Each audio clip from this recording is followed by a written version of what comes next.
नमस्कार, city news Bareilly में आपका स्वागत है। मैं स्मार्ट और आइए ले चलते हैं हम आपको महाभारत कालीन विलुप्त नदी पीलिया नदी की पुनर्जीवन की यात्रा पर।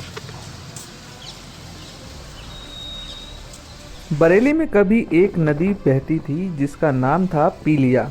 उसे पीलिया हो गया, वह सूख गई और उस नदी का पानी भी सूख गया। कहते हैं इसी नदी का पानी पीकर महाभारत काल में द्रोणाचार्य ने अर्जुन, भीम आदि को रण कौशल सिखाया था। अब प्रदेश के पूर्व सिंचाई मंत्री और आंवला के विधायक धर्मपाल अपना धर्म निभा रहे हैं। वे आज के भागीरथी की भूमिका में वे सूख चुकी नदी को फिर से जिंदा करने के प्रयास में जुटे हैं। लॉकडाउन में दर्जनों लोग भरी दोपहरी में नदी में फावड़ा चला रहे हैं। सभी का संकल्प है कि इस बारिश पीलिया फिर लबालब हो जाए, इसे पुनर्जीवन मिल जाए। आंवला विधानसभा में एक नहर का नाम है छुईया। बताया जाता है कि यह नहर महाभारत कालीन लीलौर झील से निकलती है।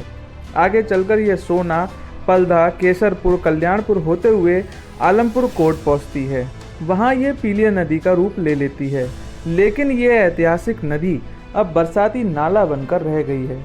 इसमें साल भर भी पानी नहीं रहता। इसलिए पूर्व सिंचाई मंत्री धर्मपाल ने 2 साल पहले इस नदी को फिर से सदानीर बनाने का संकल्प लिया। नदी के तट पर स्थित अतिक्रमण को हटाया, फिर शुरू हुई इसकी खुदाई। 11 किलोमीटर लंबी नदी की खुदाई के लिए लोगों ने संकल्प लिया और इसके साथ ही 7 किलोमीटर की खुदाई श्रमदान से करने का निर्णय हुआ, जिसके बाद ग्रामीणों के संकल्प के साथ बाकी के 4 किलोमीटर की खुदाई जिला प्रशासन ने करवाने का फैसला लिया है। इसे मनरेगा मजदूरों से खुदवाया जाएगा। ऐतिहासिक पीलिया नदी को पुनर्जीवित करने की शुरुआत 2 साल पहले हुई थी, जब पत्रिका सहित अन्य सामाजिक संगठनों ने इस नदी को पुनर्जीवित करने की मांग की थी। इसी समय प्रदेश सरकार ने भी प्रदेश की विलुप्त नदियों को पुनर्जीवित करने का संकल्प लिया था। तब मौजूदा सिंचाई मंत्री धर्मपाल सिंह ने भी अपना धर्म निभाते हुए इस पीलिया नदी के भागीरथी बनने का मन में संकल्प ठाना। आपको बता दें, तब गोमती नदी के उद्गम क्षेत्र पीलीभीत से इस अभियान की शुरुआत हुई थी। सरकार की प्राथमिकता में ये आज भी है। इसी क्रम में विधायक धर्मपाल ने खुद फावड़ा उठाया और जुट गए नदी की खुदाई में। नमस्कार, आप देख रहे हैं सिटी न्यूज बरेली। मैं स्मार्ट और इस समय हम लोग मौजूद हैं गुरगामा गांव में, जहां पर आंवला लोकसभा विधायक माननीय धर्मपाल जी पूर्व सिंचाई मंत्री के द्वारा एक नहर या एक नदी या ये कह सकते हैं कि महाभारत कालीन की जो एक पीलिया नदी थी जो कि गुप्त हो चुकी थी, आज उसको पुनर्जीवित करने का, उस सपने को चरितार्थ करने का काम जो कि आज के समय में बहुत ही उपयोगी था, क्योंकि वाटर लेवल जो डाउन हो रहा है, ग्रामीण अंचल में कुएं बावड़ी जो सूखते जा रहे हैं, उनको पुनर्जीवित करने के लिए एक जो काम शुरू किया है उसके बारे में हम लोग बात करते हैं। हमारे साथ मौजूद हैं विधायक जी। जो अभी आपने जो ये काम शुरू किया है, इसके बारे में हम जानना चाहेंगे किस तरीके से आप इसको कर रहे हैं और लोगों की क्या क्या एक सहयोगी। देखिए, ये काम दैवी कार्य है, हम नहीं कर रहे। ये ईश्वरीय कार्य है, ईश्वर की कृपा से ही हो रहा है। गंगा मैया ही ये काम को करा रही हैं, क्योंकि ये नदी महाभारत कालीन नदी है और कभी कभी ये अविरल और निर्मल बहती थी। इसका उद्गम स्थल लीलौर झील है। लीलौर झील में रामपुर और आगे से सीता नदी और ऐसे करके नदियाँ मिलती थी और इन नदियों से ही सारा क्रम था और ये महाभारत काल में बहुत महत्वपूर्ण नदी थी।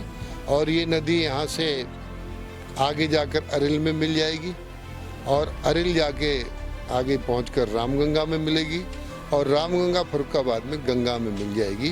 तो ये महत्वपूर्ण नदी 25 तारीख से जो महाराणा प्रताप की जयंती थी, उसी दिन से इसको शुरू किया, क्योंकि महाराणा प्रताप जी ने भी देश की खातिर जंगलों की खाक छानी थी, जंगलों में रहे थे। उसी प्रेरणा से, उसी चीज़ों को ध्यान में रखकर 25 तारीख को हमने इसका एक तरीके से पूजन किया और पूजन करने के बाद भयंकर गर्मी में इसको शुरुआत किया है और ये लगभग 11 किलोमीटर है। 7 किलोमीटर नदी को हम लेके चले, 4 किलोमीटर नदी जिलाधिकारी नीतीश जी और मनरेगा से कराएंगे और ये नदी हम जनता के सहयोग से, जनता के श्रमदान से करा रहे हैं और आज यही कारण है लगभग 1.5 किलोमीटर नदी जनता के श्रमदान से शुरू की गई है। और ये गांव के नंबर लगे, गांव के लोग पूछने आते हैं कि हमारे गांव का नंबर कब है श्रमदान का।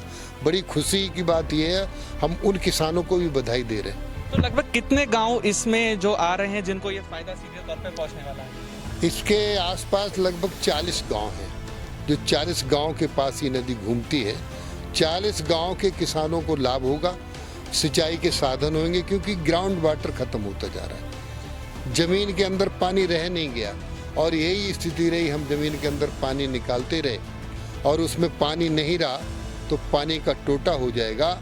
पानी, नदियाँ लाइफ लाइन है, नदियों में पानी होगा तो फिर ग्राउंड वाटर ठीक रहेगा और नदियों में पानी नहीं होगा तो ग्राउंड वाटर सूख जाएगा।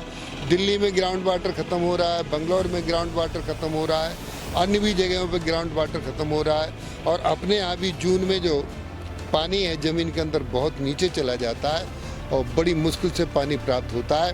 तो इस नदी के जीवित होने से ग्राउंड वाटर भी बैलेंस में आएगा, किसानों को भी लाभ होगा, लगभग 1000 किसानों को लाभ होगा, जंगली पशु पक्षियों को भी पानी पीने को मिलेगा। सबसे बड़ी खुशी की बात है कि यहाँ किसान जिनकी ज़मीनें भी जाए, पहले उन्होंने नदी क्षेत्र को कब्जे में कर लिया था तो वो खुशी खुशी छोड़कर उसमें सहयोग करने का काम कर रहे हैं और गंगा मैया की कृपा से निश्चित रूप से ये कार्य संपन्न होगा और बहुत अच्छा रहेगा। लगातार देखा गया है कि यहाँ पर जो काफ़ी प्राचीन धरोहर मौजूद हैं तो उनको जीर्णोद्धार, उनके सुधार के लिए काम किए गए हैं। तो इस कदम को भी अब एक तरीके से देखा जाए तो सरकार की ही योजनाओं से जुड़ते हुए देखा जाएगा। देखिए, वास्तव में माननीय नरेंद्र मोदी जी, देश के प्रधानमंत्री जी ने भारत की सभ्यता, आस्था और व्यवस्था पर फोकस किया है और उन्होंने कहा है कि लोकल को ही वोकल बनाना है। ये स्थानीय स्थिति पर देखिए, देश में, प्रदेश में किसानों की, गरीबों की, मजदूरों की सर्वाधिक संख्या है। ये संख्या खेती को ही प्रभावित करती है, खेती पर ही आधारित है और सच कहा जाए देश की जीडीपी नापने का पैमाना खेती है। खेती ठीक होगी तो जीडीपी ठीक होगी और खेती ठीक नहीं होगी तो जीडीपी ठीक नहीं होगी। खेती में पानी की आवश्यकता है और मेरा तो सीधा मानना है देश की संपन्नता और देश की धन दौलत रुपया, पैसा, सोना, चांदी नहीं है। देश की दौलत धरती है और धरती पर बहने वाली नदियां हैं जो आज विलुप्त हो रही हैं, क्योंकि नदियां विलुप्त हो जाएंगी तो हमारा जीवन विलुप्त हो जाएगा। तो विलुप्त नदियों को हम जीवित करने का काम कर रहे हैं और इसीलिए इस पीलिया नदी का पुनर्जीवीकरण हो रहा है। भगवान की कृपा से, जनता के सहयोग से, माँ गंगा की आह्वान करके हमने इसको प्रारंभ किया है, निश्चित पूरा होगा। तो जैसा कि आपने देखा कि यहाँ पर हमारे साथ जो विधायक मौजूद हैं, उन्होंने कहा कि गंगा माँ ने उनको ये कार्य सौंपा है, उनको ये जो भी एक प्रेरणा मिली वो भगवान की कृपा ही रही, जिसके अनुसार आज वो ये इतना बड़ा काम कर रहे हैं। कैमरा पर्सन ताहिर बेग के साथ मैं माथुर, सिटी न्यूज़, बरेली।